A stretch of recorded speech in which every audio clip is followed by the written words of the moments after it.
Now I can do it again.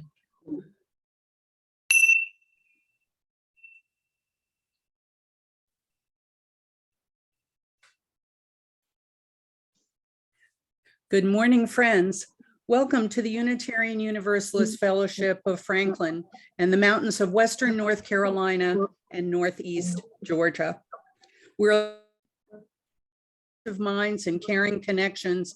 We're all who come with open hearts and open minds and kind hearts are welcome. My name is Mary Teslow, and I'm pleased to be your service leader today. I am joined by Annette Watlington, our Zoom stage manager, and Jude Lowry coordinating our music. The Zoom chat box is available for announcements. Those who prefer to focus on the service can close that now and catch up later. I have a save the date for a town hall meeting after service on January 23rd to discuss plans for our 50th anniversary celebration this summer, and encourage you to check the UUFF for opportunities to be together and events that all use the same link. Are there any other announcements, Annette? Sorry, I was muted.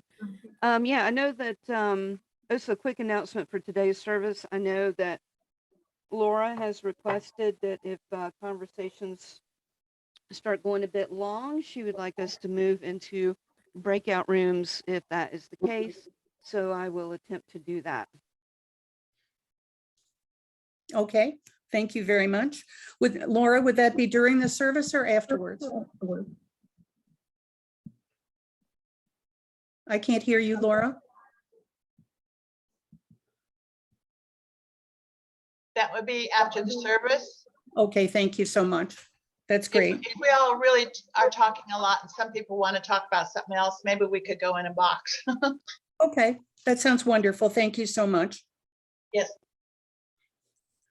Our fellowship is a light for liberal religion in the mountains that values diversity and the richness it brings to our community. Our celebration of diversity is reflected in the variety of our Sunday services, and we hope today's service enriches your journey. Today, we welcome Guy Harrison with a message titled Using the Brain to Overcome the Brain. Our service highlights our fourth principle of free and responsible search for truth and meaning. Our opening words are from Reverend Ian Riddell. Come one, come all. Come with your missing pieces and your extra screws. Come with your hard edges and your soft spots. Come with your bowed heads and upright spines. Come with all your flamboyant and drab, verbose and quiet, fidgeting and lethargic. All you with large vision and tender hearts. All you with small courage and tender fears. Bring your lisp and your stutter and your song. Bring your gravel and your drawl and your lilt. Bring your anger and your joy and your righteous indignation. Misfits and conformants and everyone in between, come into this space and be welcome. Bring who you are, bring where you've traveled, bring what you long for, and let us worship together.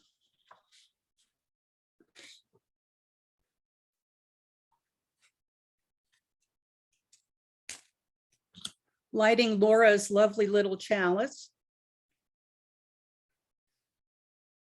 Let's see. There we go. You can see it. Our chalice lighting is by Sean Trapp. Our chalice reminds us that the fire within ourselves is the same fire that illuminates the universe. It is our reminder that all is connected, even though the space of the void is vast and our experience here is but a blip in the cosmic timeline.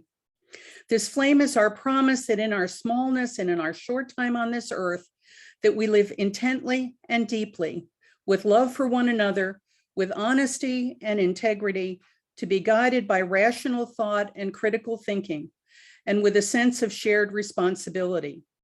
For as the late astronomer Carl Sagan reminded us, this pale blue dot is the only home we've ever known.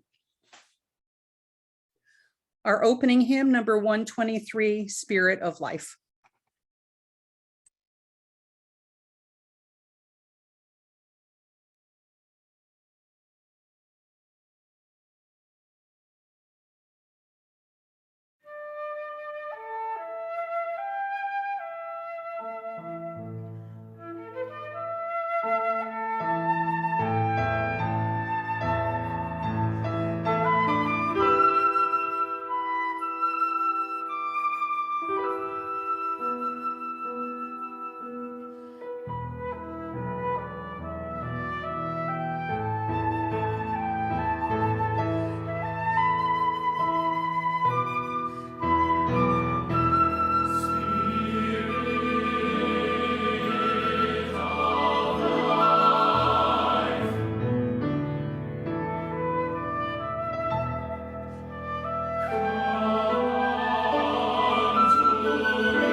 Thank you, Jude. Our offering words this morning. Unitarian Universalists say that the offering is a sacrament of our free faith. What we mean by that is we believe it is a blessing to be able to govern and support our religious community ourselves, to make possible by our generosity everything we dream of and do to live out our shared values. We are so grateful for this and commit together to ensure the funds we gather collectively do a greater good for ourselves and our world than we could have done alone.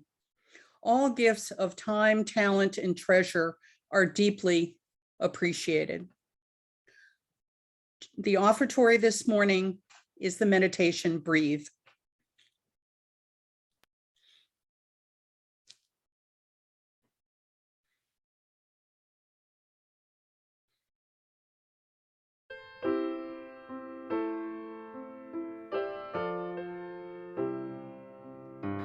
Breathe in, breathe out, breathe in, breathe out, breathe in, breathe out, breathe in, breathe out. When I breathe in, I'll breathe out.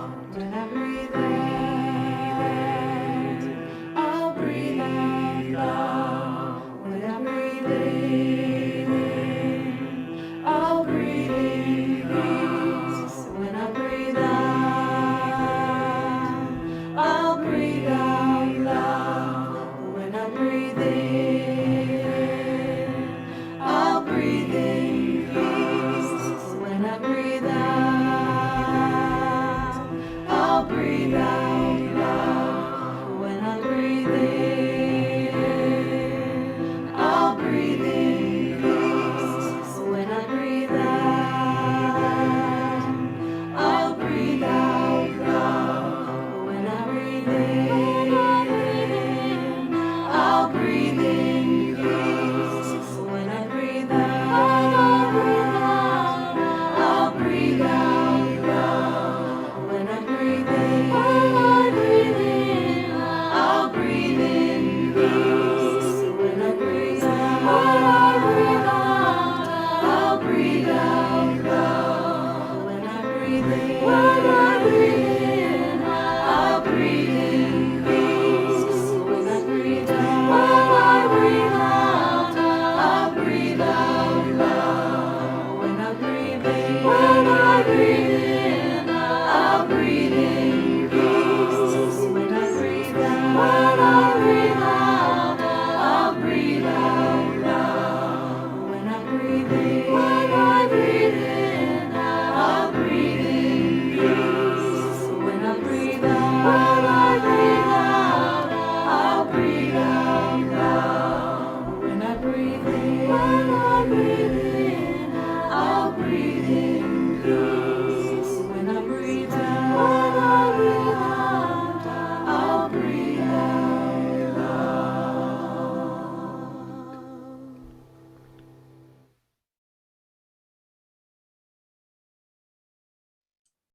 Thank you, Jude. Gifts given in love and hope continue a cycle of love and hope. The worship bench was delighted when Laura Lovelace suggested we invite Guy Harrison to join us, and Laura will share his introduction now.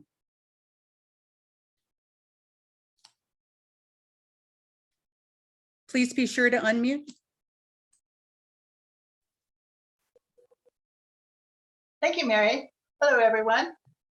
I heard Guy speak at a Center for Inquiry mini-series webinar a few months ago and was able to contact him and ask him to speak with us, which he agreed to. So, a toast to Guy Harrison. We're glad you're with us. Mr. Harrison believes we have a moral obligation to address irrational belief and faulty thinking wherever present. He has a degree in history and anthropology from the University of South Florida.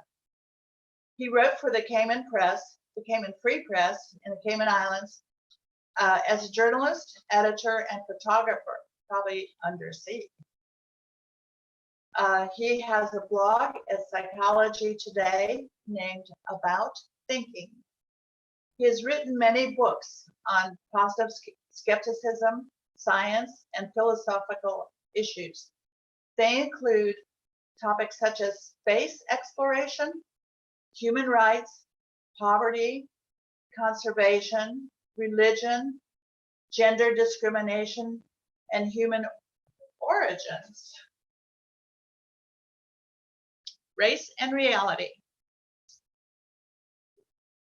His first book in 2008 was 50 Reasons People Give for Believing in a God. That might be our next topic with him. His books have been endorsed by scientists such as Neil deGrasse Tyson and other notable scientists. He was a recipient of the World Health Organization Award for Health Reporting and the Commonwealth Media Award for Excellence in Journalism in 1994. Here's a quote from Mr. Harrison. School was a warm-up. Life is about learning. Don't stop until death turns all the lights off. Guy will pack a lot of information in his discussion with us. Please listen hard, take notes, and listen to it again on our YouTube site replay. Thank you. And now here's Guy.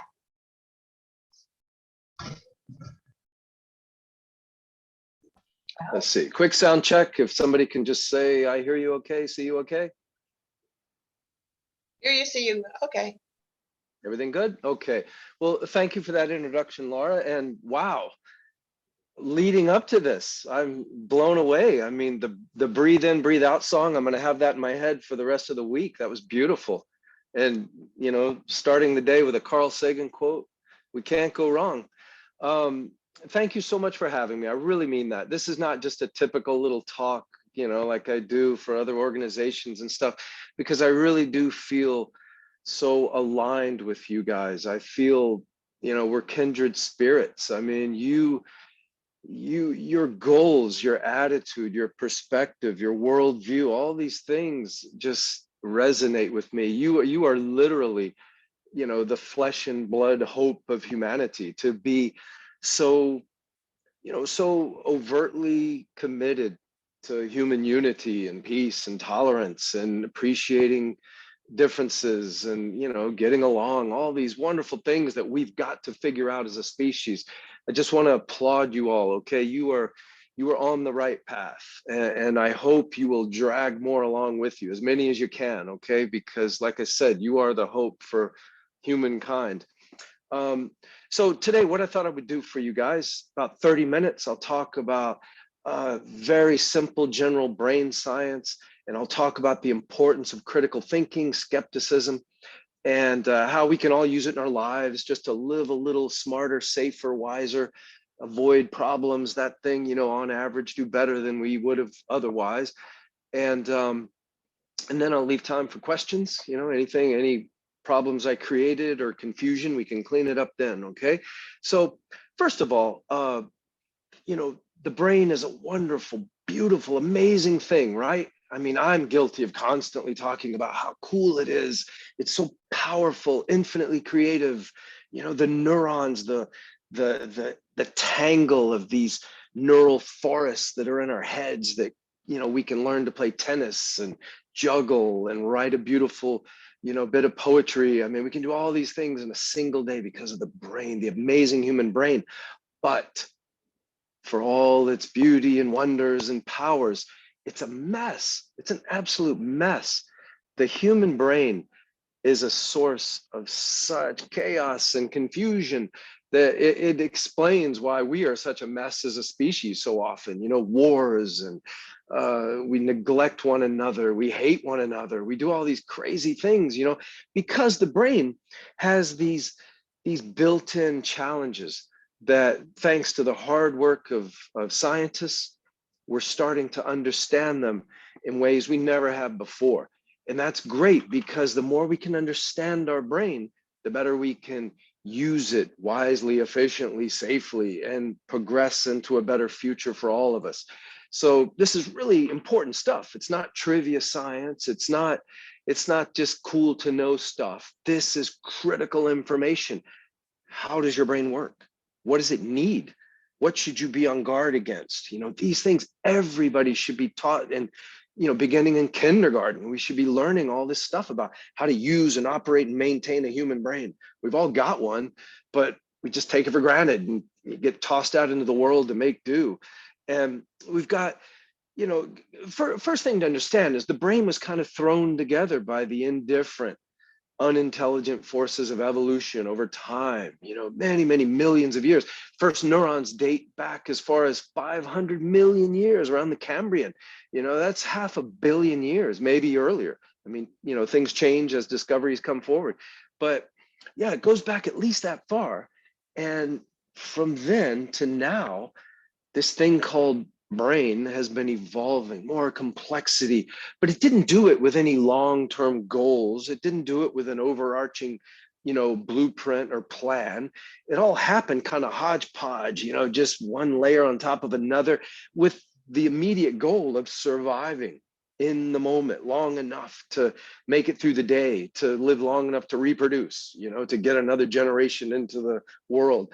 That was all the brain was for. Okay, it was never meant by nature to you know, write songs and do calculus and to navigate the busy streets of New York City or something like that. You know, all this is, you know, the last 5 minutes, civilization. This is a few seconds ago in the big scheme of things. So our brains are a little bit caught out of time. You know, they've evolved for, you know, surviving in the wild. Like I said, living in the moment, day to day, getting by, doing what you need to do now. And all of a sudden, here we are, we've got a plan for college and retirement funds, and we've got to make decisions about politicians we see on TV and all this, you know, weird stuff that is really new to us. So the brain, ill-equipped as it is, it's got a great feature, got a wonderful, wonderful, invaluable feature about it. It's flexible. And it probably explains, probably the number one reason we have become so dominant on the planet and done so well in such a short time. We're a relatively young species, by the way, but we've done so well, probably primarily because the brain is so flexible. We can learn, we can adapt, we can change. And with this thing called culture, we can make radical changes overnight, relatively, if we decide to, or if, you know, forces we barely understand kind of drive us to do it, we'll do it. You know, we can do amazing things. So that flexibility of the brain is a great thing. We can, you know, when somebody says, you know, one day we're going to live in this Star Trek future, we're going to have world peace, money won't mean anything, we're all going to be cool and taking care of one another, no more poverty, all that. That's not a crazy thought at all. That's not, you know, that's possible. It's not inevitable by any means, but it's possible because the human brain combined with human culture, wow, no limits. It's a very optimistic, hopeful kind of thing, that to know that we've got this 3-pound little magical blob in our skulls that really can change and imagine anything and analyze and look forward years, even centuries. If we apply ourselves, we can do that. It may not be instinctually comfortable to us to plan more than, you know, for a few days, but we can do it. So why don't we, as a species? What's wrong with us? What the hell's going on? Well, like I said earlier, the big problem is we're not taught this stuff. Children are just not routinely taught how the brain works, what kind of natural problems it has.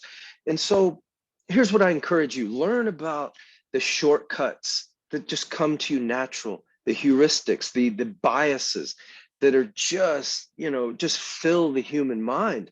Because it's not a bad thing either. I don't want to make you think these things are terrible because we need shortcuts. We need ways to get things done in daily life. We can't sit down and be paralyzed by analysis for 6 hours every time we want to decide whether or not we should buy ragu spaghetti sauce or another brand. We can't do that. We've got to make quick choices. So quick choices are fine. Biases are fine to a point, some of them, but you got to understand, you got to be aware of them, because then you can do this simple thing which can save you over and over in life. Just second guess yourself. Be aware that your brain is constantly working behind the curtain, feeding you answers, feeding you judgments. All these kind of things are happening constantly. Okay, you've got like authority bias. We all have it. Some guy comes up in a fancy, funny hat or a spiffy uniform.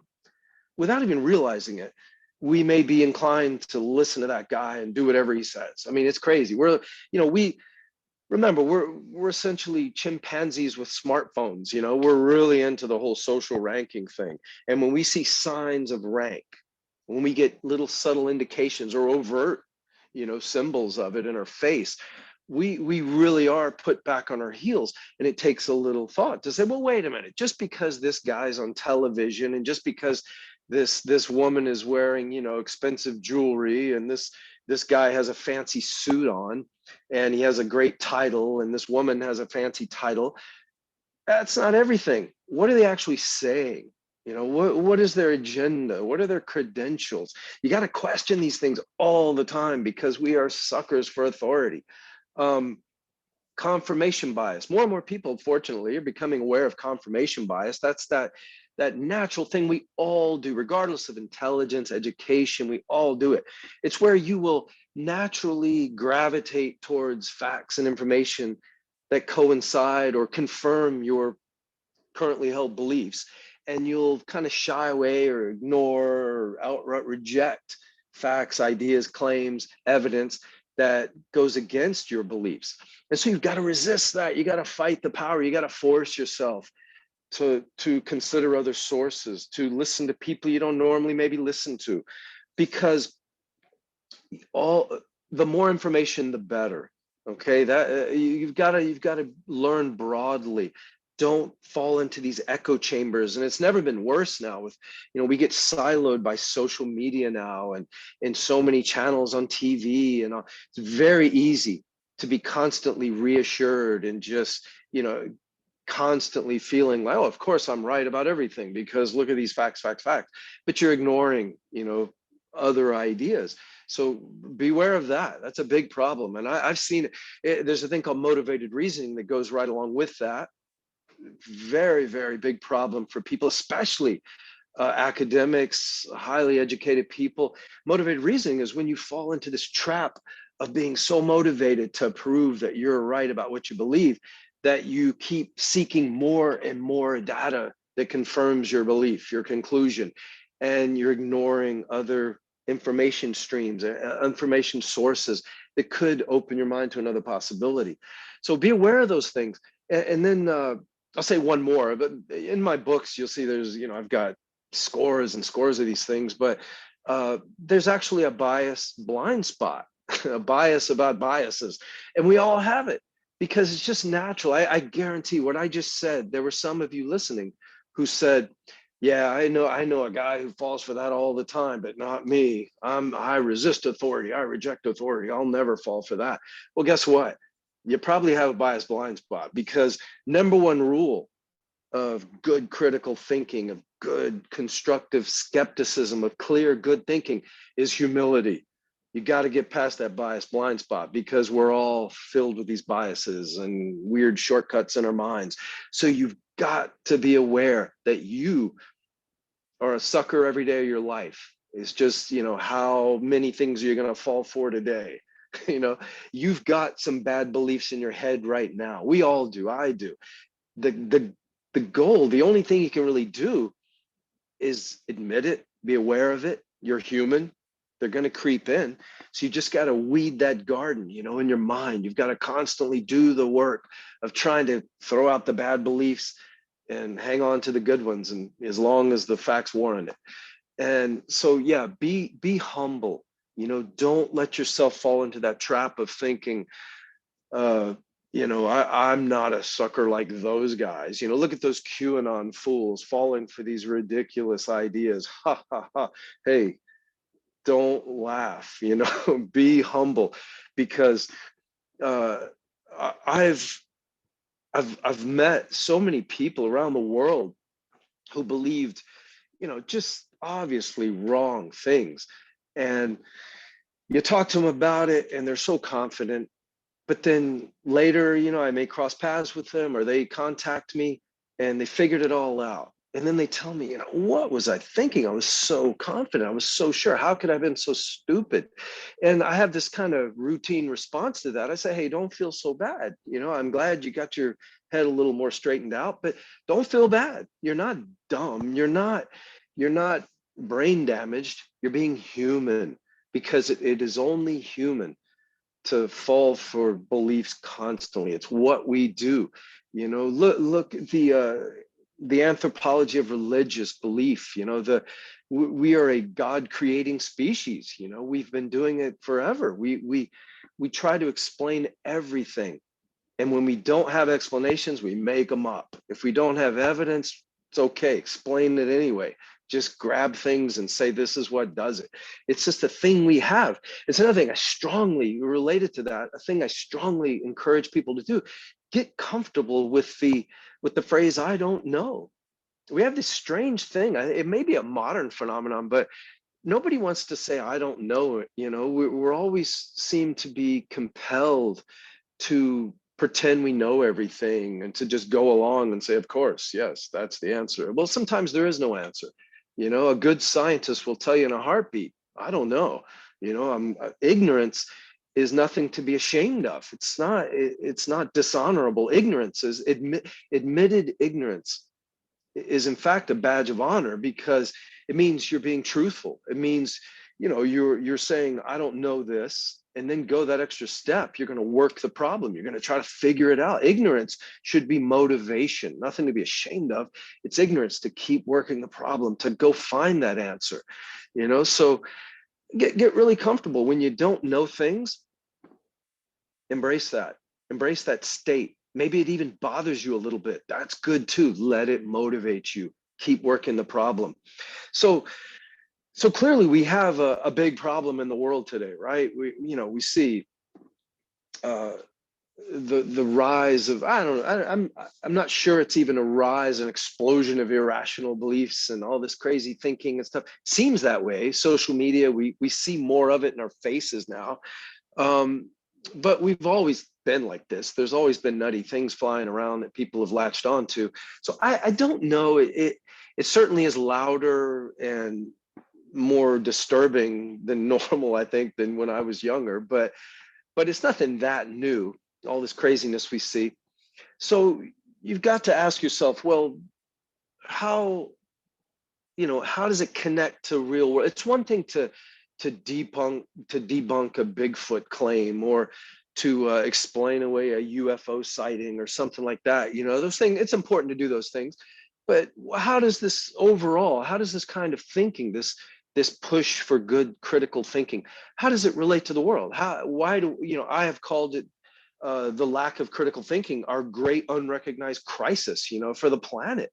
That sounds a little hyperbolic, right? Well, no, it's not. I don't think so, because it touches everything. Bad thinking touches so much that's going wrong in our world every day, every year, every decade, century. Healthcare, health. We're still in a pandemic, right? This could have been handled so much better if we had more critical thinking, from politicians, obviously, leaders, obviously, but just everyday people. We should have made better decisions for ourselves as individuals. And I predicted all this when the very, very early days of the pandemic. I wrote an essay for Psychology Today, and I said, brace for impact, here it comes. It's going to be an onslaught of medical quackery and crazy claims, and we're going to waste time, and people are going to suffer and die needlessly. Watch, because we don't think well. And sure enough, we saw it. All kinds of nutty things happened. And so, yeah, healthcare, I can't imagine how many thousands of dollars I've saved in my own life just because I had the basic sense to question medical quackery devices and cures and treatments and potions and stuff. I just, as a matter of fact, I've kind of sided with medical science, flawed and incomplete as it is. I just have gone that way. And I understand the human body. I know that for most things, if you're healthy, if you eat right and you sleep right and you exercise, your body will take care of you most of the time. When you bang your head or you catch something, most of the time you'll be okay. You just got to give it time and rest. And when you do need help, medical science is the way to go, because that works better than anything else according to the evidence. So yeah, you go in that route. Gosh, I've saved myself so much, misery and money. It's unbelievable. Now multiply me by 7.5 billion other people. Wow. How much money do we waste every year? How much time, how much needless suffering, has just flown out the window because of medical quackery, because people don't think like scientists, don't think critically. It's tragic. It really is, and just a quick note, alternative medicine, so-called medical quackery, all that stuff, it's not all bad. I'm very fair about this. I've written about this, where a lot of this kind of medical stuff that's outside the path of science, they do a better job of addressing the human being's needs, the emotional needs, caring for the patient. Some of them do much better than the guy at the lab coat you're going to meet in the emergency room. That's a fair criticism for medical science, healthcare, to do a better job. It doesn't mean that the medical quacks are right and we should go with them, but yeah, there are things to be learned from the wrong path sometimes. Keep that in mind. Politics. How can critical thinking help us when it comes to politics? Oh boy. Yeah, it's comical and alarming to watch how people, the masses, can be manipulated by any moron that comes along and runs for office. I mean, if they say the right things and they just act in certain ways, they can push certain buttons and get people to vote for them. It's terrifying, really. It really is. It's terrifying. So I think I don't need to say much about that. We need more critical thinking if we want our politics to be saner, safer for the world and for this country. Racism continues to be a huge problem throughout the world in many forms. And it's heartbreaking, because racism depends on a misreading of human biological diversity.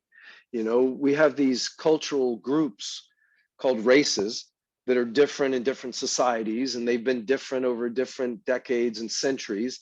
They change because they're really cultural in their formation.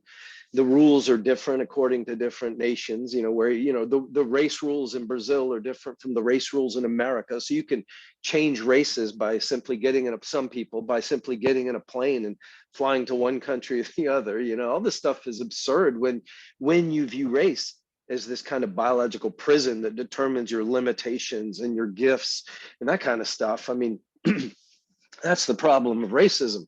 It is a counterfeit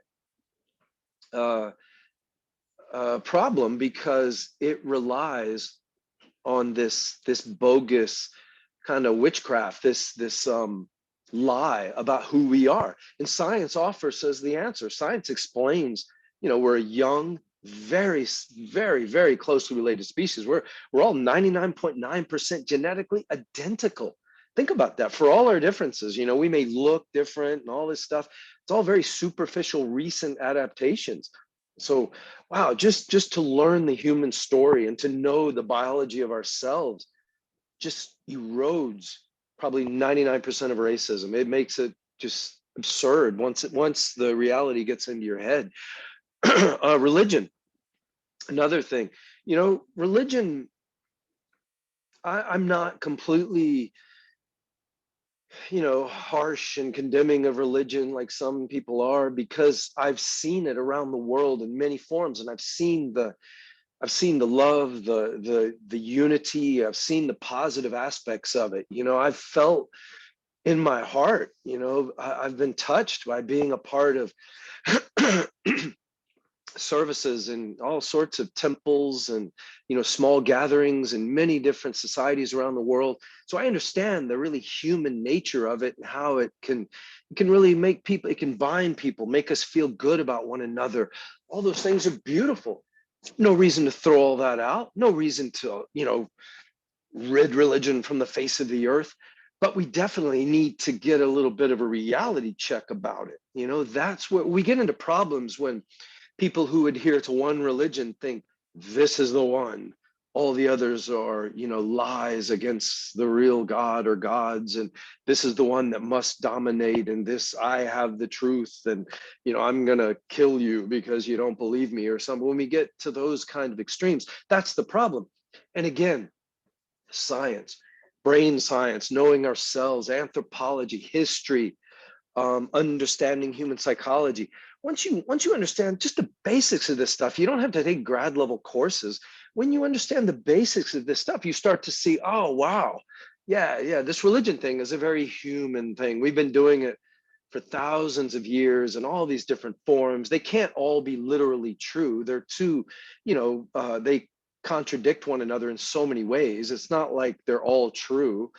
And maybe one of them is right, I don't know, but maybe they're all technically wrong.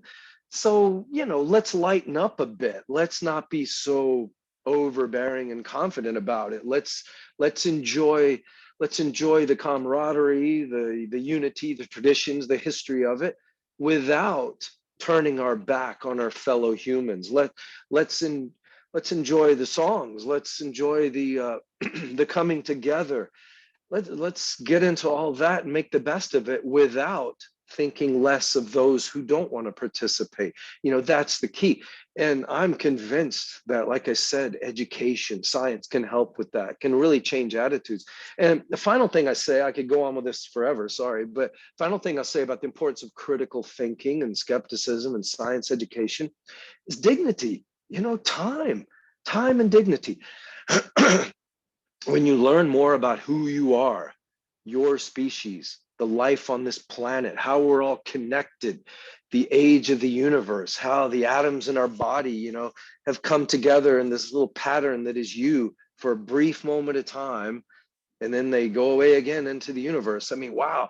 Once you learn these kind of things, I think it can, maybe not in every case, but it can give you a greater depth of your, you know, appreciation for your existence, an understanding of your place and time and space. And when you get that, you're less prone to be stupid with your time. You're less prone to, you know, join some wacko club that is going to just suck away your money and time for nothing at the end of the day. You're going to think a little more about things you buy. You know, is this, you know, do I really need a fifth television in my house? Is this going to enhance my existence? You know, maybe, you know, I don't know. But it's something to be encouraged, I think, all ages, regardless of education, where you live, whatever. Yeah, learn about you as a human, you as a life form, you as a resident of Earth, and you as a resident in the cosmos. Because when you just glimpse those realities, wow, it really can give you a more beautiful view of your time, you know, your time here on Earth. It's a good thing. And I want to leave time for questions. So let me just, without getting too preachy here, I know it sounds like a, you know, fire and brimstone sermon here, but I really want to challenge every one of you. Do more with your lives. I respect you. You're just by, you know, you're gathered here with this church, this organization. So I know you've already got a really good attitude, but you can do more. I want you to reach beyond yourself more than you have been. We all must do this because the world is in trouble. You know, it really is. Our species is in trouble. And this is coming from a very optimistic Star Trek fan, okay, who hopes for that bright future, but we're in trouble. We're squandering the Earth's natural resources. We're rapidly degrading the biodiversity, the mix of life that makes this planet so wonderful. We're squandering it in a heartbeat. Okay, we're hating one another based on skin color still in the 21st century. Really? We are drowning in wealth and riches, some of us, while others literally starve to death. Still, this is going on in the 21st century. You know, we've got to do better. And one way we can do better is by spreading enlightenment, you know, not magical, supernatural enlightenment, but the enlightenment of scientific, historical, anthropological awareness, a better understanding of who we are, how we got here, and where we could go. And every one of you can help with that. You can reach out to family members, friends, strangers in the street, you know, don't get too weird about it, but be sort of a missionary for reality and hope, and just reach as many people as you can. Spread that knowledge and do it with a helping hand. Don't, you know, I don't care how kooky a belief is. When I encounter the weirdest of believers, I don't mock them or try to make them feel bad or just win an argument. You know, I always consistently make sure I'm reaching out to them with a helping hand, not a slap of condescension, you know, because we're just fellow humans, you know, we're all in this together. And it could be me there, you know, believing that craziness just as easily. It could have happened to me. So, you know, have that positive, constructive attitude, reach out to as many people as you can. And I believe that's the way we make the world better, one person at a time, one brain at a time. Okay, so thank you. And thanks for having me. And now I'm happy to answer any questions I can. Guy, thank you so very much for your message, the inspiration for us to build on our curiosity, our critical thinking, and our compassion along the way. Absolutely. We have time now for a couple of brief questions, and then we'll have more time during conversation, more opportunity during conversation time for additional discussion. So is there anyone who has a question right at the moment? Don, if you'd like to unmute yourself and ask your question. First, I want to thank you for a wonderful talk, very inspiring talk. And I love your introduction of who we are. I think we should hire you as our PR agent. There are many things that you said that I'd like to follow up on, but the one thought that came, it coincides with a course that we were participating in yesterday on Build Your Own Theology. And the thought was, the best classroom that you can be in is the one where no one knows the answers. It broadens your thinking more than anything else. Yeah, so I love thank that. You for broadening. Yeah. Thank you for broadening your thinking. It was excellent. Appreciate it. My pleasure. Thank you, Don. Paul, would you like to go ahead, please? Guy, I liked your analogy about weeding in the garden and throwing out bad ideas. I'm a gardener. And very often people ask me questions about how to garden. And I always tell them, I'm not an expert, and I'm not going to tell you the right way to do things. I think one of our problems might be that we depend too much on experts for information instead of being our own expert. I guess I wonder what you think about that. My other comment is, sometimes we throw out ideas and we're really just kind of putting them out there and then listening to them ourselves. And sometimes people tend to kind of hold us to what we say. The two things I allow myself to do is, number one, to be wrong, and number two, to change my mind. So maybe that's part of that flexibility that you talked about. Thank you.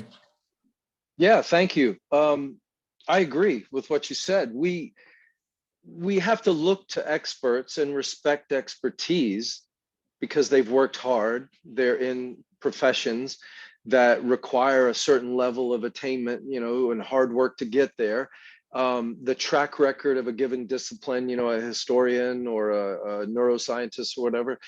But ultimately, we, like you said, we have to be our own expert. We have to sift through what they are saying. We can't just blindly trust. We can't let scientists be the priests of the new age, and just think of them as infallible people. Not at all. Scientists are wrong all the time. That science, works by being wrong and revising and self-correcting. That's how good scientists progress. So yeah, in fact, I made a real strong point of that. One of my books, Think Before You Like, it's about social media, all the problems there. I made a strong point that we now, and living in this age, we have to be our own experts. We have to be our own editors, our own researchers. We can't rely on the newspaper editor to make sure, well, we couldn't 100% ever, but we can't rely as much anymore as we used to in the past to have, Walter Cronkite, vet the news for us or something like that, because now we've just got wacko stuff coming from every direction, and some of it sounds so credible, so you've got to be your own editor. You've got to be your expert. When you hear even a respected scientist say something, or you read an article and they're quoted, the way, I'll give you an example, the way I approach it, if say a scientist I just admire so much comes out with an article and it makes just a crazy claim, that's stunning and goes against things I thought, and this has happened to me in my life. I'm like, wow, is that true? Like a paleoanthropologist discovers a new fossil in Africa, and it does the whole headline of, human family tree must be redrawn. And I'm like, oh, here we go again. I got to relearn everything. And I read it. And the scientist may make a really profound, extraordinary claim in this article about our ancestors or something.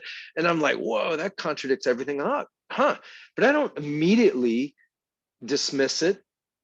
I also don't immediately embrace it. I think, yeah, wow, that is fascinating. I'm going to file that in my head and keep thinking about it. And I'm going to wait and see what happens when the smoke clears, because scientists go at each other. They bang heads. They try to tear each other down. They try to figure out what can withstand that gauntlet of testing, experimentation, and all that. So yeah, when a scientist says something, it's a starting point for you. Okay, don't just accept it blindly. Keep working at it. Find out what other scientists are saying. Think about how it fits, and how does that scientist, like if Neil deGrasse Tyson, a very popular scientist right now, if he came out tomorrow, and he's very credible, he's a skeptic and all that, if he came out tomorrow with a video on YouTube and said, hey, I interacted with aliens last night, they landed in my backyard, I met aliens, wow, it was great, I'm going to be like, wow, really? Great. Where's your evidence? I don't care that it's Neil deGrasse Tyson. He's going to have to show me some really compelling evidence to convince me that's true. His word is not enough. I don't care who he is.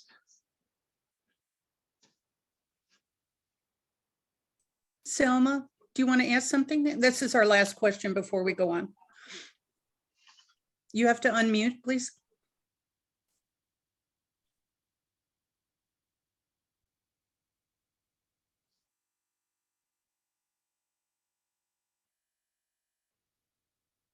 Am I unmuted? Yes, you are. Oh, okay. No, I just wanted to indicate, I think I'm so pleased that I did listen to this, because Mr. Harrison, you were really very good. One of the things that I think should come from this is we all have a brain. We've all got to learn to use that brain. That's the thing that we have. And too many of us just don't seem to be using it these days. We've forgotten we have one. Thank you, I agree. Selma. Thank you, Selma. Our closing words are from Ma Teresa Gustillo Gallardo. Some came here to be blessed with answers in a tumultuous world. Let us hope too that many of us have been blessed with questions to direct us with a clarity of mind to steer our logic toward kindness and justice always. As the days have lengthened, we celebrate that the solstice has come. Jude has our closing song.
Thank you, Jude. We're extinguishing our chalice. See if I can get it there in front of me. We extinguish this chalice flame, daring to carry forward the vision of this free faith, that freedom, reason, and justice will one day prevail in this nation and across the earth. Our closing circle and covenant. When we are together, we circle our round sanctuary and join hands for our closing circle and covenant. For now, we will join together in spirit as we recite our covenant together. Love is the spirit of this fellowship, and community is its goal. This is our great covenant, to dwell together in peace, to seek the truth in love, and to help one another. So may it be.